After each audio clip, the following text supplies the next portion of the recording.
সুপ্রিয় দর্শক আসসালামু আলাইকুম, কেমন আছেন আপনারা? নিশ্চয়ই ভালো আছেন। আজকের ভিডিওতে আপনাদের সবাইকে স্বাগত জানাচ্ছি। আজকে আমি আপনাদের সাথে শেয়ার করব, যদি আপনি নবম মাসের গর্ভবতী হন এবং নিজের মধ্যে এই লক্ষণগুলো দেখতে পান, তাহলে অবশ্যই বুঝবেন যে আপনার ডেলিভারি হতে আর অল্প কিছুদিন বাকি আছে। তাহলে চলুন জেনে নেওয়া যাক সেই 5টি লক্ষণ কি কি। বাই দ্য ওয়ে, মূল ভিডিওতে যাওয়ার আগে একটা কথা বলি, আমি আমার চ্যানেলে প্রেগন্যান্সি রিলেটেড অনেক ইম্পর্টেন্ট তথ্য ভিডিও আকারে শেয়ার করে থাকি। এই তথ্যগুলো আমার পার্সোনাল এক্সপেরিয়েন্স ও আমার ডক্টরের সাজেশন থেকে নেওয়া। তাই আমার চ্যানেলটিকে যদি একবার আপনারা ভিজিট করেন, তাহলে আপনারা আপনাদের প্রশ্নাতীত মনের অনেক প্রশ্নের উত্তর পেয়ে যেতে পারেন। এবারে চলুন মূল আলোচনায় যাওয়া যাক।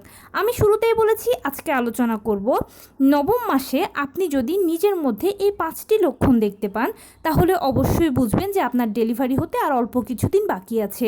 এবারে বলছি সেই লক্ষণগুলো কি কি। প্রথমেই হচ্ছে ঘন ঘন ফলস পেইন আসা। যদি আপনি নবম মাসের গর্ভবতী হন, তাহলে খেয়াল করবেন যে আপনার ঘন ঘন ফলস পেইন আসছে। ফলস পেইনটা কীরকম? এটা প্রথমে কোমরের দিক থেকে শুরু হবে, তারপরে আস্তে আস্তে করে পেটের দিকে এসে পায়ের দিকে চলে যাবে।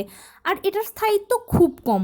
যদি আপনি প্রথমবার গর্ভবতী হন, তাহলে হয়তো ফিল করতে পারবেন না। আপনার মনে হবে নর্মালি কোমরে ব্যথা হচ্ছে, পেটে ব্যথা হচ্ছে, পায়ে ব্যথা হচ্ছে, কিন্তু এটা হচ্ছে ফলস পেইন। আর এই ফলস পেইনটা ডেলিভারির পূর্বে ঘন ঘন হয়। দিনের মধ্যে 2বার কিংবা 3বারও অনেক সময় হতে পারে। যখন এই ঘন ঘন ফলস পেইনটা ফিল করবেন, তখন বুঝবেন যে ডেলিভারির আর অল্প কিছুদিন বাকি। খুব শীঘ্রই হয়তো আপনার অরিজিনাল পেইনটা আসতে শুরু করবে। এরপরে দ্বিতীয় যে লক্ষণটির কথা আমি বলছি, সেটা হচ্ছে পেট শক্ত হওয়া। খেয়াল করবেন মাঝে মাঝে হয়তো আপনার পেট শক্ত হচ্ছে কয়েক সেকেন্ডের জন্য, আবার অটোমেটিক ছেড়ে দিচ্ছে।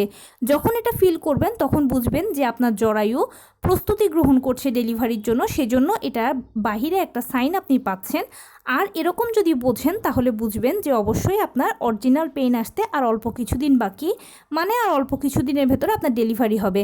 তবে এখানে একটা সতর্কতা হচ্ছে, যদি দেখেন যে 1 ঘন্টার ভেতরে 4-5 বার বা 6বারও এরকম পেট শক্ত হচ্ছে, আবার পেটটা ছেড়ে দিচ্ছে, তখন কিন্তু অবশ্যই ডাক্তারের কাছে চলে যাবেন। কেননা 1 ঘন্টার ভিতরে সর্বোচ্চ 1বার হবে, এতবার হবে না। এতবার যদি হয়, তাহলে নিশ্চয়ই কোনো সমস্যা হচ্ছে। তৃতীয় যে লক্ষণটির কথা বলবো, সেটা হচ্ছে তলপেটে ব্যথা। ডেলিভারির পূর্বে অনেকের তলপেটে ব্যথা করে। এটা অরিজিনাল পেইন আসার আগে একটা সাইন। ঘন ঘন বাথরুমে যাওয়া, যৌনাঙ্গে ব্যথা পাওয়া। খেয়াল করবেন ডেলিভারির পূর্বে আপনার যৌনাঙ্গের দিকে প্রচুর ব্যথা হচ্ছে, ঘন ঘন প্রস্রাব পাচ্ছে। আপনি হয়তো বাথরুমে যাচ্ছেন, একটু প্রস্রাব হচ্ছে, না হলে প্রস্রাব হচ্ছে না, বাট প্রস্রাবের বেগ হচ্ছে।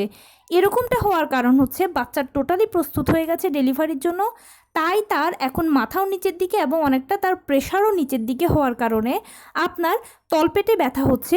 ইউরিনারি ব্লাডারের উপরে চাপ পড়ার কারণে ঘন ঘন প্রস্রাব ফিল হচ্ছে, কিন্তু আসলে আপনার অরিজিনাল প্রস্রাব পাচ্ছে না। এটা ভালো, এটা ডেলিভারির পূর্বে একটা সাইন। এবং লাস্ট যেটা বলবো, সেটা হচ্ছে যে আপনার সাদা স্রাব যাওয়া।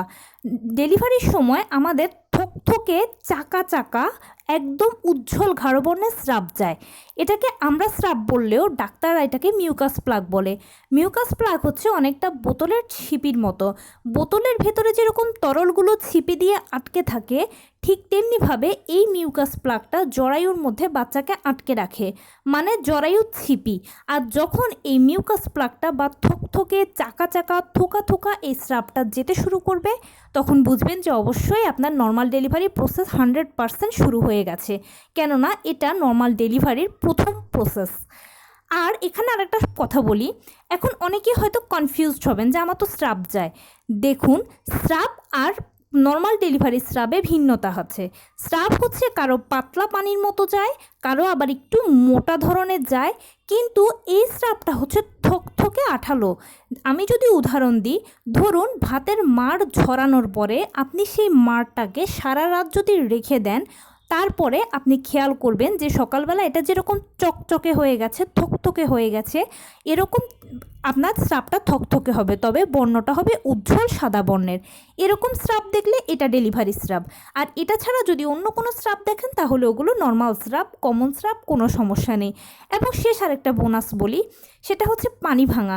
অনেকের হয় কি যে পেইন আসার আগে পানি ভাঙে, কারো 1 ফোঁটা 1 ফোঁটা করে ভাঙে, কারো ঝরঝর করে ভাঙে। যখন এক ফোঁটা করে ভাঙবে পানিটা তখন ঠিক আছে, কিন্তু যদি ঝরঝর করে পানি ভাঙে তাহলে এটা মারাত্মক ক্ষতি।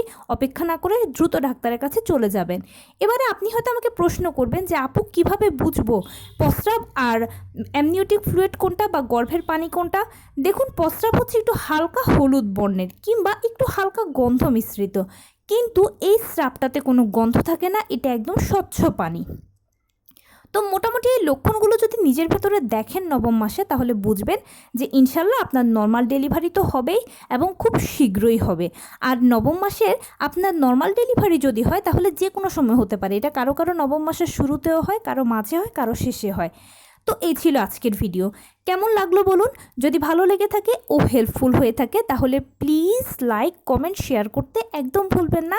আর সেই সাথে আমার চ্যানেলটিকে সাবস্ক্রাইব করার বিনীত অনুরোধ রইল। পাশে থাকা বেল আইকনটি ক্লিক করে দেবেন যেন আমি ভিডিও আপলোড করার সাথে সাথে আপনারা নোটিফিকেশান পেয়ে যান। এবং আপনাদের যদি কোনো প্রশ্ন থাকে তাহলে প্লিজ আমাকে কমেন্টস করবেন। আমি 100% চেষ্টা করব সেই প্রশ্নগুলোর উত্তর দেওয়ার। ভালো থাকবেন, সুস্থ থাকবেন। আসসালামু আলাইকুম।